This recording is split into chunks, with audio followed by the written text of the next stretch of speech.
Topic है वो है कांग्रेस का प्रमुख अधिवेशन पढ़ेंगे। वैसे तो कांग्रेस के कई सारे अधिवेशन वगैरह है, उसमें से हमें जो एग्ज़ाम में जो हमारे लिए इम्पोर्टेंट है बस हमें केवल वही पढ़ना है। एग्ज़ाम में क्वेश्चन किसके आने के ज़्यादा चांसेस होते हैं, तो हमारा जो क्लास करने का जो मुख्य उद्देश्य ये हमारा है कि एग्ज़ाम में इसमें से चूँकि कई सारे अधिवेशन होते हैं, कांग्रेस के कई सारे अधिवेशन हो चुके हैं, उसमें से जो सबसे इम्पॉर्टेंट है केवल हमें वो देखना है कि कांग्रेस के कौन से अधिवेशन हमें ज़्यादा इम्पोर्टेंट दिखते हैं। सबसे पहला बात करते हैं, सबसे पहला अधिवेशन कांग्रेस का पहला अधिवेशन, सिर्फ हम पहला लिखते हैं, समझिए कि पहला अधिवेशन है। तो ये हमारा जो कांग्रेस का जो सबसे पहला अधिवेशन हुआ था वो कब हुआ था, हमारा 1885 में हुआ था। और 1885 में जो इसके जो अध्यक्ष बने थे उनका नाम क्या है, अच्छा हुआ ये कहाँ पर था, ये इंपॉर्टेंट है। हुआ ये बम्बई में था। कहाँ पे हुआ था, बम्बई में हुआ था। और इसके जो अध्यक्ष है हमारे वो कौन थे, हमारे WC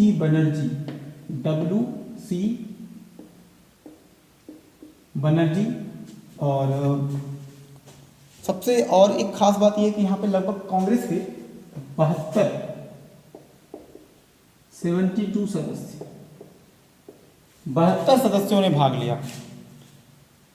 अब देखिए, अभी हम वैसे तो हम चाहें तो आपको ये डिटेल बता सकते हैं कि जो कांग्रेस का जो स्थापना हुआ था 1885 में, स्थापना का जो मुख्य क्या वजह रहा, क्या उद्देश्य रहा था।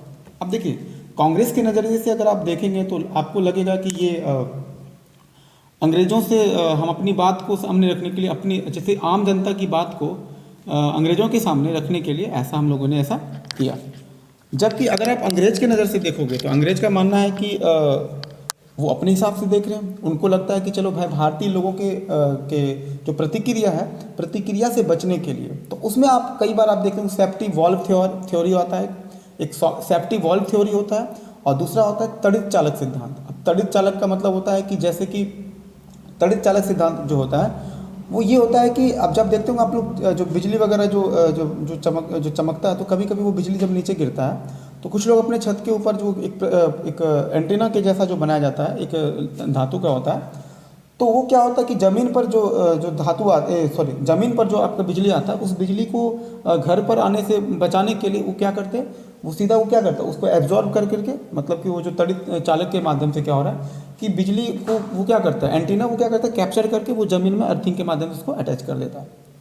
तो यहाँ पर ये अच्छा, ये थ्योरी का मतलब समझ में आ रहा है कि कहना क्या चाह रहा है, ये कहना ये चाह रहा है कि कांग्रेस जो है मतलब कि कांग्रेस के ऊपर, यानी कि या आम जनता के ऊपर जो भी समस्याएं होती, तो कांग्रेस क्या कर रहा था, कांग्रेस उसमें ये एक प्रतिरोध का काम कर रहा था। प्रतिरोध का मतलब है कि अंग्रेजों से आम लोगों की सुरक्षा के लिए कांग्रेस बीच में क्या कर रहा था, एक मीडिएटर का काम कर रहा था। तो हम लोगों को लग रहा था कि चलो अच्छा है कि अंग्रेज़ों से जो डायरेक्ट जो प्रत्यक्ष कार्रवाई को वो लोग करते थे, चूँकि भारतीय लोगों का डायरेक्ट दमन करते थे, सीधा दमन करते थे। और उस दमन से बचाने के लिए जो कांग्रेस के जो कई सारे सदस्य हैं, उस चीज़ पे हमेशा वो बात करते थे कि कैसे हम उनको बचा सकते हैं। तो तड़ित चालक का मतलब होता है कि कांग्रेस कहीं ना कहीं बीच में प्रतिरोध का काम कर रहा था, और अंग्रेज के दमन का शिकार होने से आम लोगों को वो बचा भी रहे थे, और आम लोगों की जो बात है वो कांग्रेस अपने माध्यम से अंग्रेजों के सामने वो रखते थे। ये हमारा हो गया तड़ित चालक सिद्धांत। दूसरा टॉपिक होता है हमारा safety valve theory. Safety valve theory का मतलब क्या होता है, तो जैसे आप लोग देखते होंगे घर में कि प्रेशर कुकर में चूँकि कई बार क्या होता है, प्रेशर कुकर में आप देखते होंगे वो जो सीटी लगा होता है, तो सीटी कभी कभी काम नहीं करता है। तो प्रेशर कुकर में सीटी काम जब करेगा या नहीं करेगा, कभी कभी इमरजेंसी में उसके बचाने के लिए, कुकर को ब्लास्ट होने से बचाने के लिए, उसमें देखते हैं एक छोटा सा छेद साइड में होता है, तो वहीं पे एक वॉल्व काम करता है, वॉल्व लगा रहता है। वॉल्व का मतलब कि अगर अंदर प्रेशर बहुत ज़्यादा हो जाए और सीटी के माध्यम से अगर वो रिलीज ना हो पाए, तो ऐसे में क्या होगा, वो वॉल्व उड़ जाएगा। तो वॉल्व उड़ेगा तो कम से कम क्या होगा, दुर्घटना होने से बचेगा। तो अब ये देखिए, अब यहाँ पर अंग्रेज अपने हिसाब से क्या सोच रहे हैं, अंग्रेज को लगता है कि भारतीय लोगों के अंदर जो जन असंतोष है, यानी कि लोग जो हमसे नाराज हैं, उस नाराजगी से अगर आप बचना चाहते हो तो कांग्रेस क्या है, अच्छा जरिया है। एक वॉल्व की तरह काम कर रहा है हमारे लिए, कि बहुत ज़्यादा अगर प्रेशर होगा तो सबसे ज़्यादा लोग किसको ज़्यादा जिम्मेदार मानेंगे, कांग्रेस को मानेंगे। आप गौर करते होंगे कि पहले भी जब भी कुछ प्रॉब्लम आता तो आम लोग क्या सोचते थे कि अंग्रेजों की वजह से नहीं, ये जो हमारे जो जमींदार हैं, जो मुनीम जी टाइप के लोग हैं, ये हमें ज़्यादा परेशान करते हैं। तो पहले तो लोग समझ ही नहीं पा रहे थे कि हमारा ओरिजिनल दुश्मन कौन है। तो कांग्रेस की स्थापना के पीछे जो उद्देश्य था वो यही था हमारा। तो ए.ओ. ह्यूम जो कहते हैं, वैसे तो कहा जाता है कि जो संस्थापक जो कांग्रेस का है वो कौन है? ए.ओ. ह्यूम। तो ए.ओ. ह्यूम आप यहाँ पे लिख देते हैं आपको ए.ओ. ह्यूम, ये एक ब्रिटिश अधिकारी थे ए.ओ. ह्यूम। तो ए.ओ. ह्यूम कौन है? ए.ओ. ह्यूम जो है वो कांग्रेस के संस्थापक रहे हैं, संस्थापक। ये हम कौन है? कांग्रेस के संस्थापक। और ये कौन है? डब्ल्यू.सी. बनर्जी कौन है? ये कांग्रेस के पहले अध्यक्ष हैं, सबसे पहला अध्यक्ष। तो कांग्रेस का सबसे पहला अध्यक्ष कौन है?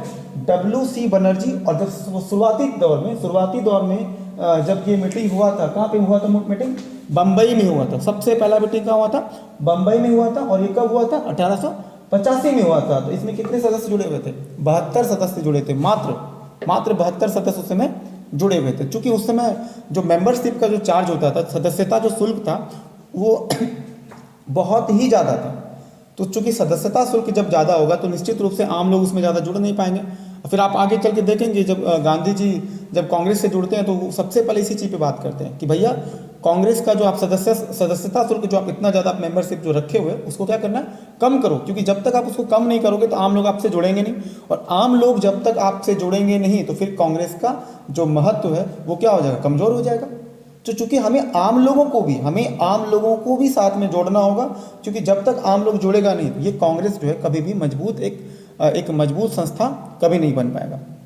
ठीक है, तो ये हमारा थोड़ा सा बैकग्राउंड आता है जो पहला अध्यक्ष के बारे में। तो डब्ल्यू.सी. बनर्जी बिल्कुल मत भूलिएगा। और एकदम ये एग्जाम में कई बार ये पूछा जा चुका है, कई एग्जाम में ये पूछा गया। तो अब हम बात करते हैं दूसरा अधिवेशन की बात करते हैं। दूसरा भी हमारे लिए इंपॉर्टेंट नहीं। हमने आपको शुरुआत में कहा हम केवल उसी अधिवेशन के बारे में पढ़ेंगे जो हमारे एग्जाम की पॉइंट ऑफ व्यू से बहुत ही इंपॉर्टेंट है। ठीक है, तो दूसरा को हम लोग स्किप करते हैं, सीधा पहुंचते हम लोग कहाँ पे? तीसरा अधिवेशन। तो तीसरा अधिवेशन कब होगा? तो 86 हमारा स्किप हो जाएगा, तो कब होगा हमारा? 87 में होगा। कब होगा हमारा?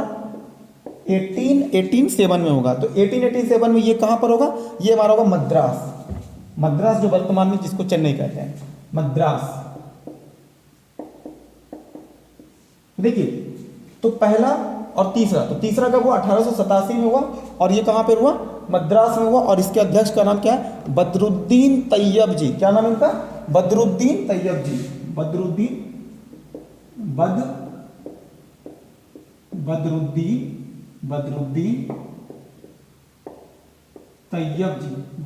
तैयब जी। अब ये हमारे लिए इंपॉर्टेंट क्यों है? क्योंकि ये कांग्रेस के सबसे पहले मुस्लिम अध्यक्ष थे। क्या थे? प्रथम मुस्लिम अध्यक्ष कहते हैं इसको, प्रथम मुस्लिम अध्यक्ष।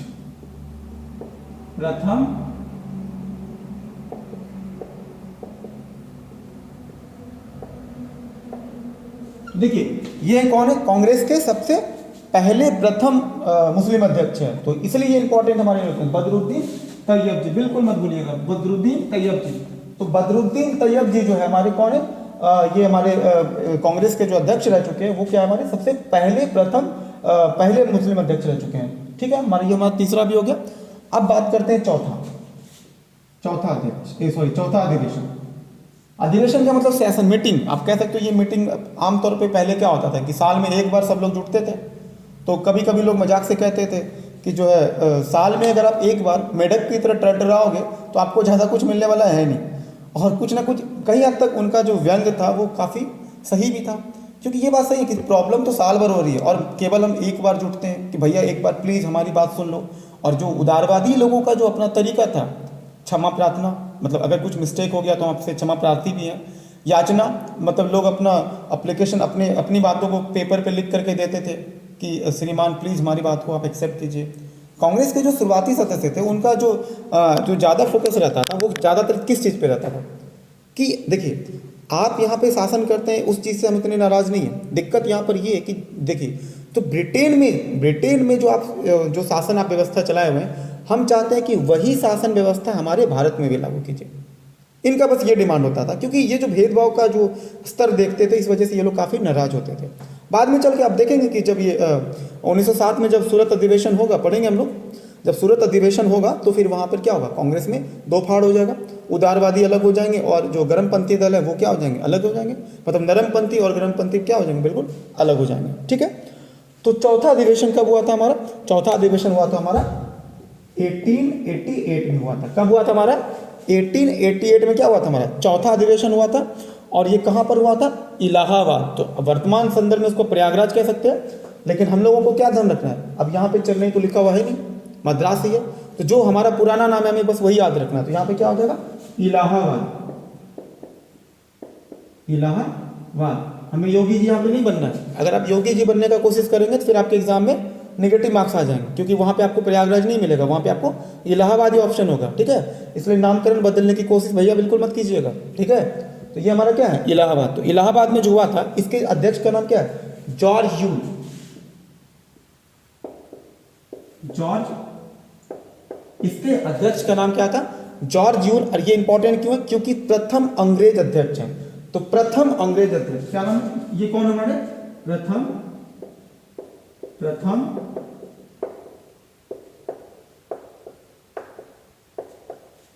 सबसे पहला जो कांग्रेस की तरफ से जो अध्यक्ष रहे हैं, जो अंग्रेज अध्यक्ष थे, उनका नाम क्या था, जॉर्ज यूल, जॉर्ज यूल, एकदम मत भूलिएगा, जॉर्ज यूल।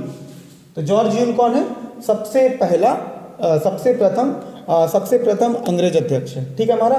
तो ये मीटिंग कहाँ पर हुआ था, हमारा जो चौथा मीटिंग था वो कहाँ हुआ था, इलाहाबाद में हुआ था। कब हुआ था हमारे लिए, 88। देखिए एक चीज बताते हैं आपको, मैक्सिमम में आप देखिएगा कि जो ये जो डेट है, या फिर इसको भी आप कभी कभी इग्नोर कर सकते हैं, किसी में आपको डेट इंपॉर्टेंट होगा। तो जहाँ ज़्यादा इंपॉर्टेंट, जैसे हमारा ये पहला वाला हमारे एग्जाम के पॉइंट ऑफ व्यू से इंपॉर्टेंट है, क्योंकि 1885 में कांग्रेस का जो गठन हुआ था, तो पहला मीटिंग हमें याद रखना। कभी कभी जो जहाँ पे ज़्यादा इंपॉर्टेंट आपको हम वहाँ पे बताते चलेंगे। और जगह का नाम ये पूछ लेगा, पहला चूंकि बम्बई है हमारा, तो बम्बई के बारे में आपसे पूछ लेगा। अध्यक्ष का नाम पूछ लेगा, WC बनर्जी, वहाँ भी ठीक है, 72 सदस्य। ठीक है, अब देखिए उसके बाद चौथा के बाद जो हम पहुँचते हैं, चौथा के बाद हमारा सीधा पूछना कहाँ पे, 5, 6, 7, 8, 9, 10, 11 खत्म। सीधा कहाँ पूछना है, 12वां नंबर पे।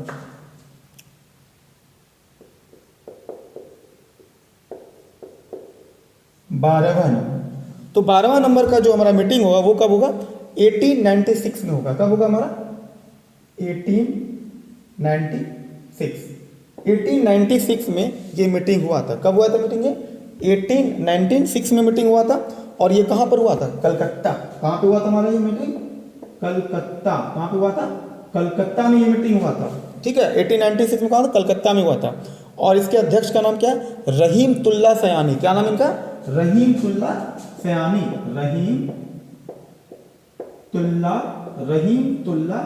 रहीमतुल्लाह सयानी। आप लोग भी मेरे साथ बार बार दोहराइएगा, इससे क्या होगा कि जैसे हम लिख रहे हैं तो आप भी मेरे साथ अगर रिवाइज करेंगे तो आपको भी याद रहेगा एक बार। चूंकि जब आप किसी चीज़ को बार बार सुनते हैं और फिर जब साथ में लिखते हैं, तो आप लोग भी क्या कीजिएगा, ऐसा नहीं कि बस वीडियो देख रहे हैं तो चुपचाप ऐसे करके बैठे हुए हैं, ऐसे काम नहीं चलेगा।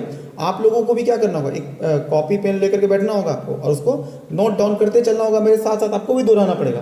ठीक है, तो रहीमतुल्लाह सयानी। तो रहीमतुल्लाह सयानी हमारे एग्जाम के लिए इंपॉर्टेंट नहीं है कि रहीमतुल्लाह सयानी याद है कि नहीं है, कि भैया कब ये आया था, 12वां में आया था। कलकत्ता अधिवेशन इंपॉर्टेंट है। देखिए, तो कलकत्ता अधिवेशन ये एग्जाम पे इंपॉर्टेंट है। ये क्यों इंपॉर्टेंट, आगे हम लिखते हैं, क्योंकि सबसे पहली बार वंदे मातरम गाया गया था। तो क्या लिखेंगे, पहली बार, सीधा लिख देते हैं आप, वंदे मातरम गाया था, समझ जाइएगा, वंदे मातरम,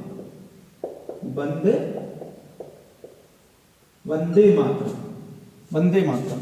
आजकल तो वंदे मातरम का तो वनडे मातरम हो गया। वनडे मतलब केवल एक दिन के लिए हम लोग चिल्लाते हैं, सारे जहां से अच्छा हिंदुस्तान हमारा, फिर बाकी दिन आप देख रहे हैं कि देश में चल के आ रहा है। तो वंदे मातरम, ध्यान रखिएगा, वंदे मातरम, ना कि वनडे मातरम। ठीक है, तो ये हमारा कौन सा था, 12वां अधिवेशन कब हुआ था हमारा, 1896 में हुआ था। कहाँ हुआ था, कलकत्ता में हुआ था। तो कलकत्ता इंपॉर्टेंट है। और ये जो वंदे मातरम लिखा हुआ है, वंदे मातरम, ये भी इंपॉर्टेंट है, क्योंकि कलकत्ता अधिवेशन में सबसे पहली बार वंदे मातरम कब गाया गया था, तो कलकत्ता अधिवेशन में गाया गया था। उनके अध्यक्ष का नाम क्या था, उस समय के जो कलकत्ता अधिवेशन हुआ था, अध्यक्ष का नाम क्या था, रहीमतुल्लाह सयानी। अगर आप ये भूल भी जाते हैं तो कोई दिक्कत नहीं। इंपॉर्टेंट क्या है, इंपॉर्टेंट है कलकत्ता में हुआ था, मतलब वंदे मातरम कब गाया गया, किस अधिवेशन में हुआ था, कलकत्ता अधिवेशन में गाया था। कलकत्ता अधिवेशन आपको याद रखना यहाँ पे बहुत ही जरूरी है। ठीक है, तो इसको मिटाते हैं। इसको मिटाने के बाद जब हमारा 12वां हो चुका है, तो अब यहाँ पर आपका इसके बाद वाला लिखते हैं।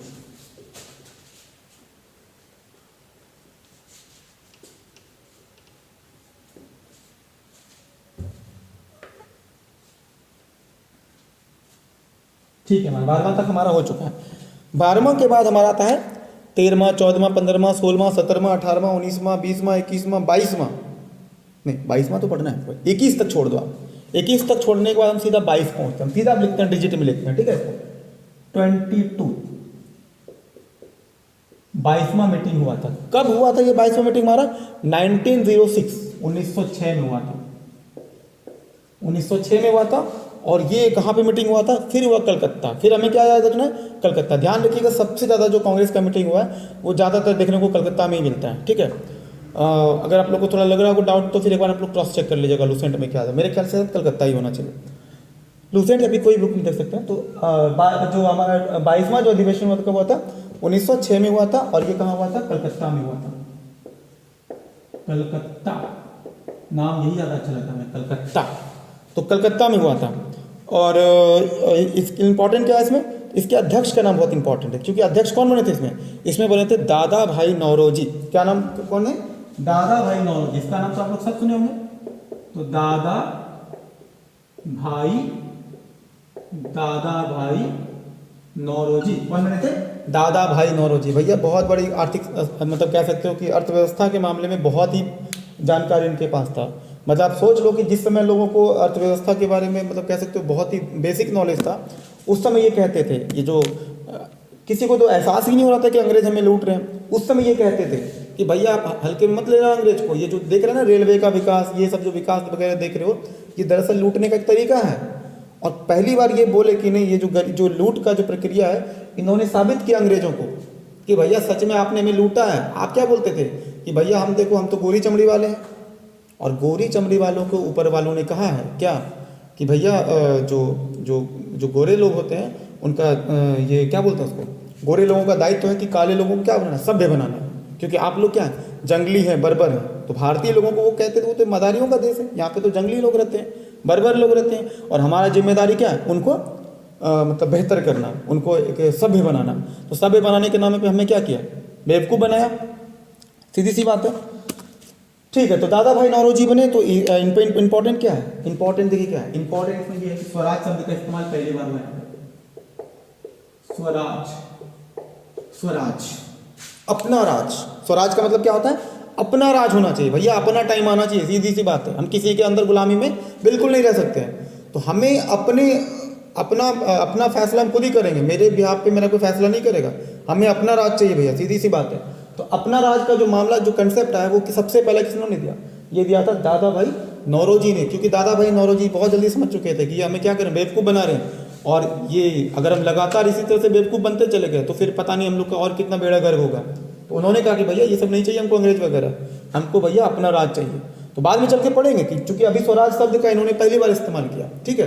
लेकिन आगे चल के फिर पढ़ेंगे यहाँ पे भैया पूर्ण स्वराज की बात जब करेंगे, जब हम लोग शायद लाहौर, हाँ लाहौर अधिवेशन जब पढ़ेंगे वहाँ पे, जो शायद 1929 में होता है। हाँ 1929 में जो लाहौर अधिवेशन है, तो वहाँ पे आपको हम बताएंगे कि ये पूर्ण स्वराज की बात करते हैं कि हमें भैया सिर्फ स्वराज नहीं, अब तो हमको कंप्लीटली स्वराज चाहिए तो चाहिए भैया। अब हम किसी के अंडर ज़्यादा दिन गुलामी हम नहीं कर सकते हैं, ठीक है। अच्छा एक चीज़ और हम आपको बता देते हैं, 1906 से जस्ट पहले क्या हुआ था? 1906 से जस्ट पहले 1905 में क्या हुआ था? बंगाल का विभाजन हुआ था। बंगाल को दो फाड़ में बांट दिया, दो पार्ट में, मतलब पश्चिमी बंगाल अलग, पूर्वी बंगाल अलग। पूर्वी बंगाल किसको कहते हैं? जो वर्तमान में जो बांग्लादेश का जो आप क्षेत्र देख रहे हैं उसको क्या बोलते हैं? पूर्वी बंगाल। पहले उसका नाम पूर्वी बंगाल था, ठीक है। और पश्चिमी बंगाल तो हमारा वेस्ट बंगाल, जो कोलकाता वगैरह का जो एरिया हमारा। देखिए, तो ये अलग अलग तोड़ने का रीज़न क्या था? तोड़ने का जो हमारा सबसे बड़ा रीज़न था, क्योंकि अंग्रेज को पता था कि अगर ये क्षेत्र को यहाँ पर अगर हम अलग नहीं करेंगे, मुस्लिमों में अगर हम फूट नहीं डालेंगे, तो कल के डेट में यही सारे लोग, जो राष्ट्रवादी लोग जो धीरे धीरे अपना गुट बढ़ा रहे हैं, ये अंग्रेजों के लिए खतरा बन सकता है। और अंग्रेज कभी नहीं चाहते थे कि हमारे खिलाफ किसी भी तरह का कोई भी व्यक्ति षड्यंत्र रचे। उनको षड्यंत्र से बहुत ही समस्या था। आप पीछे कभी पढ़े होंगे कि मीर जाफर, मीर कासिम वगैरह को कैसे उन्होंने बंगाल में एक नकली नवाब कह सकते, कठपुतली नवाब बना करके उनका कैसे शोषण किया था। वो कभी हम लोग पढ़ेंगे, दूसरे हिस्ट्री का जो वीडियो होगा हमारा, वहाँ भी हम लोग देखते हैं। तो दादा भाई नौरोजी से पहले कि 1906 से जो पहले 5 में हुआ था, 5 में क्या हुआ था? बंगाल विभाजन हुआ, तो चीज़ें बिल्कुल बिखर गई। बहुत लोग नाराज थे 1905 में। मतलब कि इस विभाजन के खिलाफ लोगों ने, मतलब कह सकते हो लोग बैठ के रोते थे, यार ये क्या हो गया। हिंदू मुस्लिम एक दूसरे को राखी बांध के वो लोग विरोध जता रहे थे कि चाहे आप हमें जितना भी तोड़ना चाहो, हम टूटेंगे बिल्कुल नहीं। आप एक सोच रहे देखो, एक समय था, एक ऐसा दौर था 1905 का, सोचिए आप, एक ऐसा दौर था जहां पर लोग एक दूसरे के साथ रहना पसंद करते थे, एकदम अलग नहीं होना चाहते थे। और एक दौर आज का आप देखो, ये जो हमारा फेसबुक और व्हाट्सएप यूनिवर्सिटीज़ की वजह से लोगों के जहन में कितना जहर भरा हुआ है, खास करके जो सांप्रदायिकता है, ये जो कम्युनलिज्म का जो कीड़ा है, लोगों को इस धर से, इसके लिए जिम्मेदार मीडिया भी है, उसके लिए जिम्मेदार हम भी हैं, और कई सारे लोग, सभी लोग जिम्मेदार इसके लिए माने जाएंगे। किसी एक व्यक्ति को हम जिम्मेदार बिल्कुल नहीं कहेंगे, हम ये बिल्कुल हमेशा इस बात को बोल के नहीं बच सकते हैं, इसके लिए सब हमेशा जिम्मेदार नेता होता है। भाई अपना भी तो दिमाग होना चाहिए ना, कि नेता मान लो कुछ कह रहा है, अपना खोपड़ी क्या कहता है, आपका भी तो अपना खोपड़ी कहना चाहिए। भाई ये एक धर्म के लोग दूसरे धर्म को लोग जो है वो मतलब भड़का रहे हैं।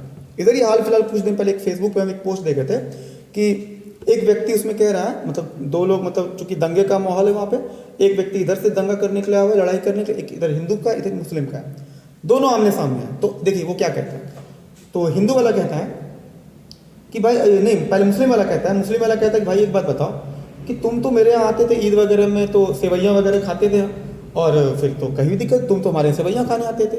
तो वो कहता है कि नहीं, वो कहता है कि तुम भी तो मेरे यहाँ मतलब होली में पकवान वगैरह खाने, गुजिया वगैरह खाने के लिए आते थे। जब हम दोनों एक दूसरे के बीच इतना अच्छा रिलेशन था, तो वो कहता है कि भाई हम दोनों को यहाँ भेजा किसने, किसने भेजा। अब देखिए ये एक छोटा सा पोस्ट था, इसमें कितनी बड़ी बात है, उन्होंने कितनी गहराई से अपनी बातों को उन्होंने रखा। तो देखिए ये जो सांप्रदायिकता होता है, ये सांप्रदायिकता का माहौल के बाद आप देखेंगे आगे चल के आप देखेंगे कि वहाँ पे जो मुस्लिम लीग का गठन होता है, फिर कांग्रेस का जो लखनऊ अधिवेशन जो 1916 में हुआ, वहाँ तो कांग्रेस की जो सबसे बड़ी गलती हमें दिखती है, हालांकि आप कह सकते हो उसको एनालिसिस करें, उस समय जो उनको सही लगा उन्होंने किया, गलती तो बाद में महसूस होता है ना। क्योंकि देखिए कभी कभी क्या होता है ना कि हम जो फैसला करते हैं तो हमें लगता है कि ये, क्योंकि उतना ज़्यादा नहीं सोच पाते हैं कि ये फैसला सही है गलत है, वर्तमान के हिसाब से जो हमें ठीक लगता है हम करते हैं। तो कांग्रेस ने भी यही किया, 1916 में क्या किया, मुस्लिम लीग को कहा कि चलो ठीक है भैया, आप पृथक निर्वाचन की बात करते हो, सेपरेट इलेक्शन की बात करते हो, हम मानते हैं, कोई दिक्कत नहीं है, आप अपना प्रतिनिधि खड़ा करो, अपना प्रत्याशी होगा, जीतो, हमें कोई दिक्कत नहीं है। तो फिर आगे चल के फिर देखिएगा अम्बेडकर भी अपना डिमांड रखेंगे पूना पैक्ट में, जब मामला चलेगा कि नहीं हमको तो दलितों के लिए पृथक निर्वाचन चाहिए। वहाँ गांधी जी को बहुत दिक्कत होता है, सभी लोग जानते हैं इस चीज़ को, पढ़ेंगे आगे चल के पूना पैक्ट तो पढ़ेंगे हम लोग। तो देखिए स्वराज शब्द का मतलब आप लोग को हमने बता दिया आपको, 1905 के घटना के बारे में चर्चा की कि कितने सारे माहौल थे, बंगाल विभाजन से लोग बिल्कुल भी खुश नहीं थे, बहुत ही लोग क्या थे, पूरी तरह से नाराज थे।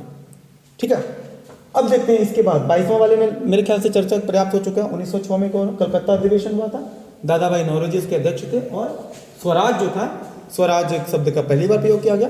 उसके बाद 22वां के बाद हम पढ़ते हैं सीधा 23वां, हाँ सीधा क्या, उसके बाद तो 23वां ही आएगा, 23rd। अब देखिए ये हुआ था 1907 में हुआ था, और ये कहां पर हुआ था, सूरत। कहां पर हुआ था, सूरत। सूरत कहां पे है, गुजरात, महाराष्ट्र, कहां पर है सूरत, बहुत लोग कंफ्यूज होंगे, सूरत है कहा गुजरात में है कि महाराष्ट्र में है, जरा ढूंढिए कहां पर है सूरत, कुछ काम आप लोगों के लिए भी हम देते हैं। तो कहां पे हुआ था, सूरत। मेरे ख्याल से अधिकांश लोगों को पता है कि सूरत कहां है, ठीक। तो कहां पे हुआ था हमारा, सूरत में हुआ था, ठीक है। अच्छा यहाँ पे अध्यक्ष का नाम क्या है, अध्यक्ष जो बने थे वो बने थे रास बिहारी घोष। कौन बने थे, रास बिहारी घोष, रास बिहारी घोष, रास बिहारी घोष, ये तो इसके अध्यक्ष का नाम था। यहाँ भी ये दादा भाई, देखिए अंडरलाइन कर, इंपॉर्टेंट है, कलकत्ता में इंपॉर्टेंट, ये भी इंपॉर्टेंट है, ये सब एकदम याद रखिएगा। 1907 में कब हुआ था, सूरत अधिवेशन हुआ था, इसके अध्यक्ष का नाम क्या था, रास बिहारी घोष नाम था। और सबसे खास बात क्या है भाइयों, मित्रों सबसे खास बात क्या है, सबसे खास बात यहाँ पर है कि यहाँ पे कांग्रेस में विभाजन हो गया। नरमपंथी बिल्कुल अलग सोचते थे, गर्मपंथी पहले से भी नाराज थे। 1905 में जब बंगाल विभाजन हुआ था तो आपस में वो लोग पहले देखिए विभाजन हुआ, सभी लोग नाराज थे। तो जो नरमपंथी गर्मपंथी यानी कि तिलक और गोखले जैसे लोग, जो चूँकि गोखले जो नरमपंथी धर्म के आते थे और तिलक जो वो थोड़ा सा एकदम गर्म मिजाज के थे, एकदम तुरंत उनको तुरंत चाहिए हर चीज़ में। तो अब देखिए, अब ये दोनों का अपना, अब देखिए, अब ये चीज़ें जो चाहते दोनों क्या थे कि भैया हमको धीरे धीरे करके जो है यहाँ के लोगों को हमको स्वराज चाहिए, ऑटोनॉमी चाहिए, यहाँ के लोगों को अधिकार चाहिए। लेकिन देखा कि भैया ये अंग्रेज से बार बार हम गिड़गिड़ाते हैं, यार हमें चाहिए, हमें प्लीज़ हमारे अधिकार को मांगो। देखिए घर में होते हैं, देखिए आपको एग्जाम्पल देते हैं, घर में 2 तरह के बच्चे होते हैं। एक ऐसे बच्चे होते हैं जो कि बहुत ही विद्रोही किस्म का होता है, तो वो माँ बाप से जो अपनी डिमांड को रखता है वो अलग तरीके से, वो सीधा कहता है कि पापा ऐसा है कि आप हमें ये चीज़ हमके ला के दो, वरना फिर आप देख लो। और एक बच्चा जो गुड बॉय टाइप का होता है वो कहता है पापा प्लीज़ दिला दो यार, प्लीज़ दिला दो, प्लीज़ दिला दो। वो प्लीज़ प्लीज़ प्लीज़ प्लीज़ करता है, 50 बार प्लीज़ करना पसंद करेगा, लेकिन एक बार भी वो किसी हिंसा का सहारा लेने का कोशिश नहीं करेगा, या फिर वो किसी तरह से रिजिडिटी का सहारा नहीं लेता है। तो आप समझ रहे नरम दर और गरम दर। जस्ट लाइक वैसे ही जो एक गुड बॉय है, जो घर में जिसको गुड बॉय कहते हैं आमतौर पे, तो हम कहते हैं कि चलो ये भाई अपनी बातों को आराम से अच्छे तरीके से एक विनम्र तरीके से रखता है, और ये हर बात में जो है अपना धमकी देता है, या तो ला के दो वरना हम, कुछ लोग तो कुछ बच्चे तो ऐसे होते हैं कि पापा या तो आईफोन ला के दो वरना हम तो लटक जाएंगे, मर जाएंगे। ऐसे तो मामला आप समझ रहे हैं कि मरने लड़ने का मामला कुछ और मामलों में ज़्यादा होता है। आप समझ रहे हैं कि इस मामले में लोग हम मरने और मारने नहीं, मरने का ज़्यादा जो है चलते हैं, मतलब मरने वरने का सोचते हैं लोग। ठीक है, वहाँ पे हटाते हैं, तो टॉपिक से हम लोग बहुत हटक गए थे। ठीक है, तो 1907 में कहाँ हुआ था? सूरत अधिवेशन, रास बिहारी घोष, और यहाँ पे क्या हुआ था? कांग्रेस का प्रथम विभाजन हुआ था। कांग्रेस का प्रथम विभाजन, शायद एक बार और भी कांग्रेस का दूसरा विभाजन 1915 में या 16 में लगभग हुआ था। एक बार और कांग्रेस में विभाजन होता, फिर लोग नाराजगी बनी रहती है। तो देखिए, कांग्रेस का जो सबसे पहला विभाजन हुआ था वो कब हुआ था? 1907 में हुआ था। ये एकदम याद नहीं करना है हमको। कहाँ पे हुआ था? सूरत अधिवेशन था, अध्यक्ष का नाम क्या था? रास बिहारी घोष, और घटना क्या हुआ? कांग्रेस का पहला विभाजन। देखिए, ये वाला वीडियो हो सकता है थोड़ा सा आपको लंबा खिंच जाए, लेकिन एक चीज़ ध्यान रखिएगा, अगर आप पेशेंस के साथ ये पूरा वीडियो देखिएगा, यकीन मानिए आपको पूरा का पूरा अधिवेशन याद हो जाएगा। और सिर्फ ऐसा नहीं कि हम सिर्फ अधिवेशन को बता रहे हैं, इसके जो पीछे का बैकग्राउंड है वो भी आपको साथ साथ बता रहे हैं, ताकि आपको पढ़ने में थोड़ा सा क्या हो जाए, इंटरेस्ट भी जगे और याद रखने में भी क्या हो, आसानी हो। ठीक है, तो सूरत वाला हमारा मामला खत्म हो गया। उसके बाद 23वां वाला हो गया हमारा। 23वां के बाद फिर आप सीधा 24वां, 25वां, 26वां भूल जाइए, सीधा पहुंचना कितना? 27वां, 27वां अधिवेशन जो हुआ था वो हुआ था 1911। और ये फिर कहाँ होगा? फिर हमारा फेवरेट प्लेस कलकत्ता में होता। और इसके अध्यक्ष का नाम क्या है? पंडित विशन नारायण धर। पंडित विशन नारायण धर, पंडित विशन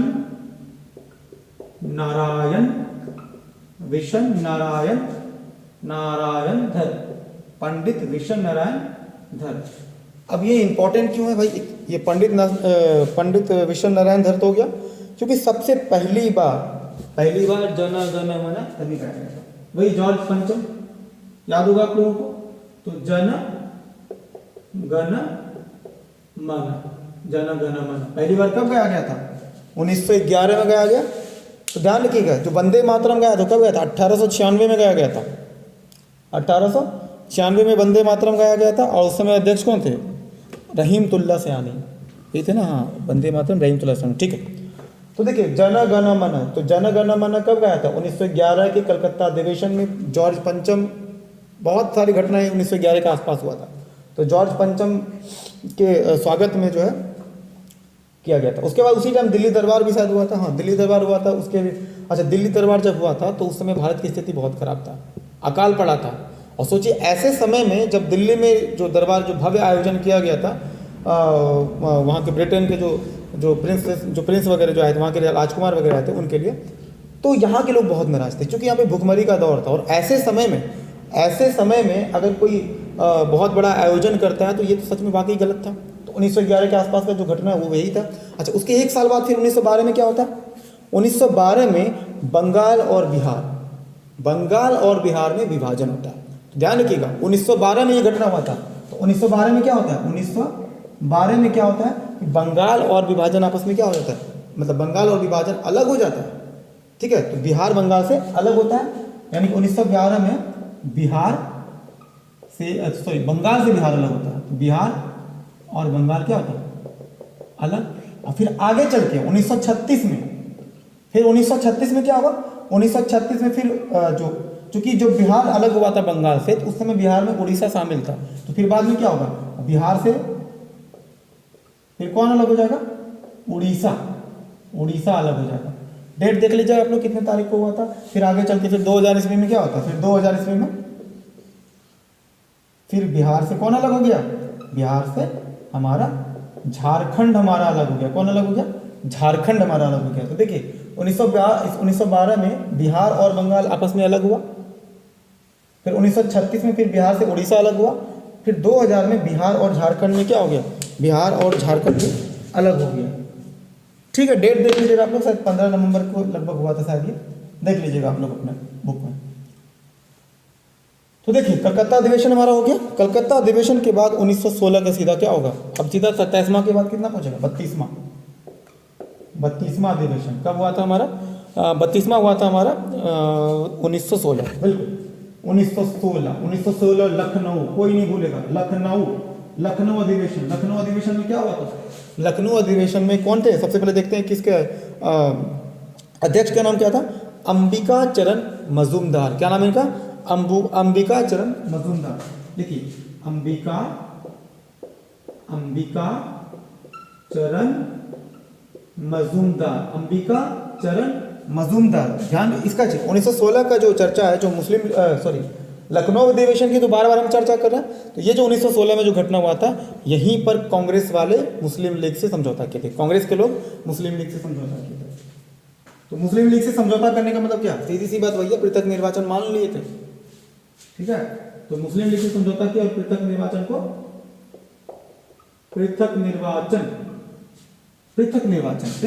का मतलब क्या होता है भैया, देखो मुस्लिम के जो प्रतिनिधि होंगे, यानी कि मुस्लिम के जो लोग होंगे, जो मुस्लिम कम्युनिटी का जो प्रतिनिधि होगा, वो केवल और केवल कौन होगा, कोई मुस्लिम ही होगा, हिंदू नहीं हो सकता। ध्यान रखिएगा, इसका मतलब है कि जब भी इलेक्शन होगा तो मुस्लिम लोग वोट किसको करेंगे, मुस्लिम लोग केवल और केवल जो वोट करेंगे वो केवल मुस्लिम को ही करेंगे। देखिए इसकी वजह से चीज़ें आगे बदलेंगी, बहुत कुछ चेंज होगा आगे चल के। यही चीज़ जो फसाद का देखते हैं 33वां हमारा कब हुआ था, हमारा 1917 में जो हमारा 33वां अधिवेशन हुआ था वो कहाँ हुआ था, कलकत्ता में हुआ था। कहाँ हुआ था, कलकत्ता अधिवेशन हुआ था। और ये इसके अध्यक्ष का नाम बहुत इंपॉर्टेंट है। अध्यक्ष कौन है, एनी बेसेंट। कौन है इसका, एनी बेसेंट। अब ये सबसे खास बात इसमें क्या है, सबसे खास बात इसमें ये है, ये कांग्रेस की सबसे पहली महिला अध्यक्ष है। तो कांग्रेस की सबसे पहली महिला अध्यक्ष कौन है, कांग्रेस की सबसे पहली महिला अध्यक्ष। तो कांग्रेस की सबसे पहली महिला अध्यक्ष का नाम क्या है, एनी बेसेंट नाम है। ध्यान दीजिए ये पहली महिला अध्यक्ष है। लेकिन इसके बाद जब हम पढ़ेंगे, जब हम सरोजिनी नायडू के बारे में पढ़ेंगे, तो सरोजिनी नायडू के बारे में हम लोग क्या पढ़ेंगे, ये भारत की, ध्यान दीजिएगा ये भारत की नहीं है, ये विदेश की, आयरलैंड की है ये। तो भारत की प्रथम महिला अध्यक्ष कौन है, सरोजिनी नायडू। आगे चल के पढ़ेंगे हम लोग। तो 33वां इंपॉर्टेंट में क्या, 33वां वाला अधिवेशन इंपॉर्टेंट है कि कलकत्ता अधिवेशन में सबसे पहली बार कांग्रेस ने अपनी तरफ से महिला अध्यक्ष को उन्होंने चुना, महिलाओं को अध्यक्ष बनाया। क्या नाम क्या, एनी बेसेंट। ठीक है हमारा। उसके बाद देखिए एक विशेष अधिवेशन मंगाया गया था, विशेष अधिवेशन बुलाया गया था, एक्स्ट्रा मीटिंग बुलाया गया था। ये कब बुलाया गया था, ये बुलाया गया था 1923 को बुलाया गया था, 1923 को बुलाया गया था। और ये दिल्ली में बुलाया गया था। कहाँ बुलाया गया था, दिल्ली। ये मीटिंग हुआ था दिल्ली में। और इसके सबसे इंपॉर्टेंट क्या है, इंपॉर्टेंट ये इंपॉर्टेंट नहीं है हमारे, इंपॉर्टेंट तो अब है, अबुल कलाम आजाद ये अध्यक्ष बने थे। अबुल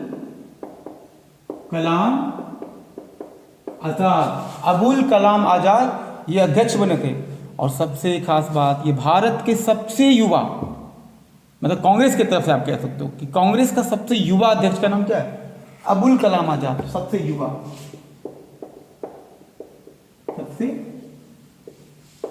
अध्यक्ष। तो कांग्रेस की तरफ से सबसे युवा अध्यक्ष का नाम क्या था, अबुल कलाम आजाद। ये हमारा हो गया। ये विशेष अधिवेशन का सबसे खास बात क्या था, अबुल कलाम आजाद के बारे में पढ़ना था। ठीक है हमारा। उसके बाद होता है 40वां अधिवेशन। 40वां, देखिए 40वां अधिवेशन किस लिए इंपॉर्टेंट है। देखिए 40वां अधिवेशन जो हुआ था वो 1924 में हुआ था। कब हुआ था, 1924 में हुआ था। और ये अधिवेशन हुआ था बेलग्राम। कहाँ था, बेलग्राम देख लेते एक बार, बेलग्राम है। ठीक है, बेलग्राम कहाँ पे हुआ था, बेलग्राम। तो बेलग्राम कहाँ पर है, बेलग्राम है कर्नाटका में, कर्नाटक। और सबसे खास बात क्या है मित्रों, सबसे खास बात यह है कि गांधी जी पहली बार और आखिरी बार भी, पहली बार और आखिरी बार ये कांग्रेस के अध्यक्ष बने, उसके बाद कभी नहीं बने। ये इसलिए इंपॉर्टेंट हो जाता है कि कांग्रेस में गांधी जी एकमात्र बार कब इसके अध्यक्ष बने थे, कब बने थे? 1924 में बेलग्राम अधिवेशन में बना था। तो महात्मा गांधी इसके अध्यक्ष थे, महात्मा गांधी। ये हमारा हो गया 40वां के बाद हमारा कितना होता है? 41वां अध्यक्ष, सॉरी 41वां अधिवेशन। तो 41वां अधिवेशन कब हुआ था? 1925। और ये कब हुआ था? कहाँ हुआ था? ये हुआ था कानपुर में। ये कहाँ हुआ था? कानपुर में हुआ था। अब इंपॉर्टेंट ये भी नहीं और ये भी नहीं, इंपॉर्टेंट तो अब है इसके अध्यक्ष कौन बनी थी? तो सरोजनी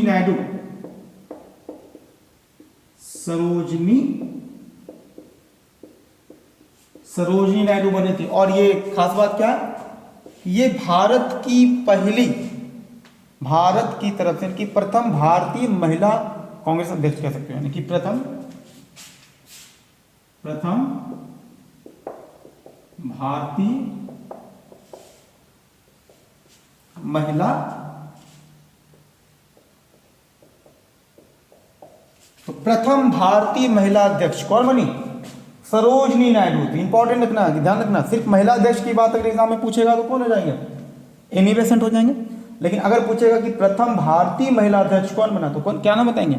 सरोजनी नायडू। तो ये हमारा 41वां वाला खत्म हो गया, 41वां मीटिंग खत्म हो गया। उसके बाद 45वां पहुंचते हैं, 45वां मीटिंग। तो 45वां मीटिंग जो हुआ था वो हुआ था 1929। और ये कहां पे हुआ था? लाहौर। कहां पे हुआ था? लाहौर कहां पे है? पाकिस्तान में है। और ये सबसे खास बात क्या है? इसके अध्यक्ष कौन थे? JL नेहरू। कौन थे? JL नेहरू। और नेहरू जी क्या बोले कि भैया हमको चाहिए फुल इज्जत, हमें चाहिए फुल इज्जत चाहिए हमको। मतलब क्या? पूर्ण स्वराज की बात कह रहे हैं, पूर्ण स्वराज। ध्यान दीजिएगा, इसके पहले भी स्वराज शब्द की बात ये दादा भाई नौरोजी कहते हैं, लेकिन वहां पे सिर्फ स्वराज शब्द का लोगों को मतलब समझाते हैं कि भैया स्वराज की जरूरत है हमें। अब कहते क्या? हमें चाहिए पूर्ण स्वराज। अब हमें अंग्रेजों के रहमो करम पे बिल्कुल भी नहीं जीना है, पूरी तरह से हमें अपना कानून बनाना है और अपने देश को अपने हिसाब से चलाना है। और क्योंकि अब हमारे लिए धीरे धीरे संप्रभुता यानी कि सोवर्निटी बहुत ही जरूरी हो गया, कम से कम अपना फैसला हम खुद से कर सके कि हमें कैसे जीना है, और ये चीज कोई तय और दूसरा नहीं करेगा, ये हम खुद ही तय करेंगे कि हमें क्या करना है। ठीक है, तो क्या हो जाएगा? पूर्ण स्वराज।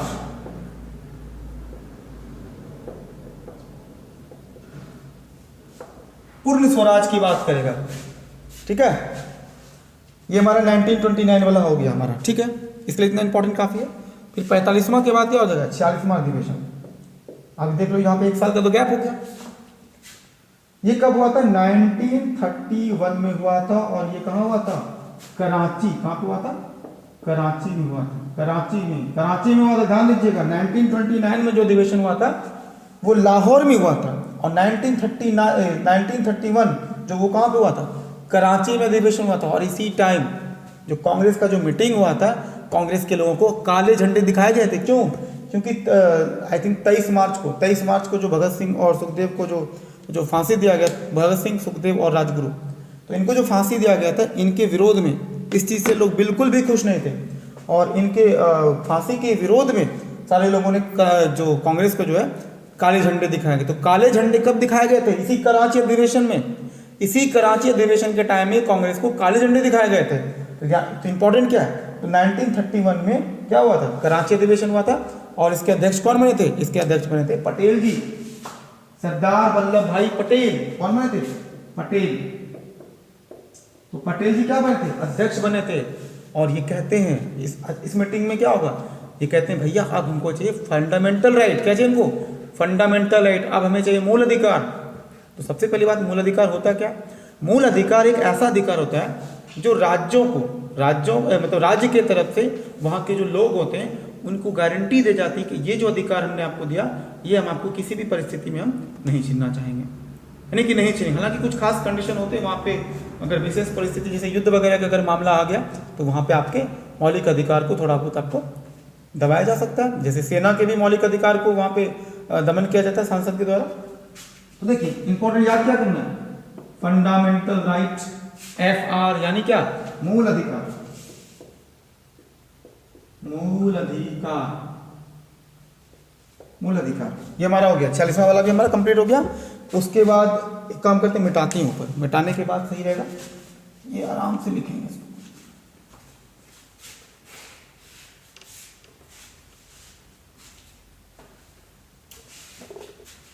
उसके बाद पहुंचते हैं हम लोग 51वां जो अधिवेशन हुआ था वो हुआ था 1937 में हुआ था। और ये कहां पे हुआ था, ये हुआ था फैजपुर। ये कहां पे हुआ था, फैजपुर में हुआ था। और इसके अध्यक्ष कौन बने थे, इसके अध्यक्ष बने थे Jawaharlal Nehru, JL Nehru, Jawaharlal Nehru. I think ये दूसरी बार बने, ये पहली बार बने, ऐसे पहले बने थे ध्यान नहीं है, लेकिन ये जवाहरलाल नेहरू यहाँ पे देखते हैं, एक बार और देखते हैं आप, जवाहरलाल नेहरू।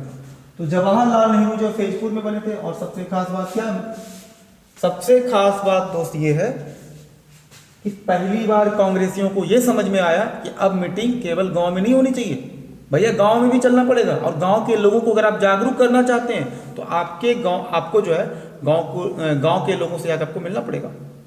तो जब तक आप ग्रामीण स्तर पर यानी कि निचले स्तर पर लोगों से बात नहीं करेंगे तो ये जो कांग्रेस आप जो सपना देख रहे हैं कि बहुत ही मजबूत होगा और आज़ादी में बहुत सहायक होगा, तो यहाँ पे आपको थोड़ा फीका पड़ जाएगा। तो अब क्या होगा, फैजपुर में उन्होंने क्या डिसाइड किया कि अब पहली बार गांव में आयोजन हुआ था, पहली बार गांव में आयोजन हुआ, अधिवेशन मतलब मीटिंग हुआ। तो गांव में इकलौता एकमात्र बार जो अधिवेशन हुआ, मतलब शुरुआत के दौर में कह रहे हैं, उसके बाद तो फिर कांग्रेस का मीटिंग वगैरह हुआ फिर बाद में जाके कुछ बार गाँव में, लेकिन पहली बार कब हुआ, फैजपुर में हुआ था और 1937 में हुआ था। ठीक है। और अंतिम जो आज का हमारा क्लास का है वो क्या है, 55वां अधिवेशन कब हुआ था, जो इंपॉर्टेंट है हमारे लिए, 1946 में हुआ था। हुआ कहां था भैया, मेरठ में हुआ था भैया। और इसके अध्यक्ष का नाम क्या है, जेबी कृपलानी।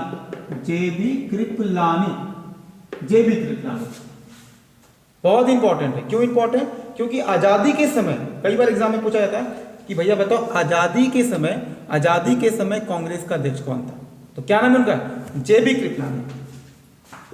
तो आजादी के समय कांग्रेस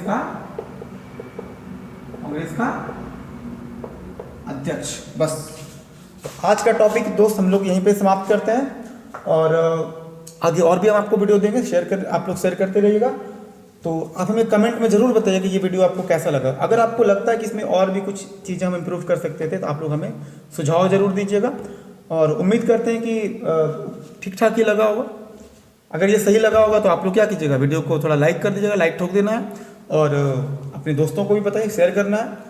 और सलाह देना बिल्कुल मत भूलिएगा। कमेंट में जाके जरूर बताइए कि क्या और हम इम्प्रूवमेंट कर सकते हैं इसमें। ठीक है, तो आज का वीडियो यहीं पे ख़त्म करते हैं। Thanks for watching this video. Thank you.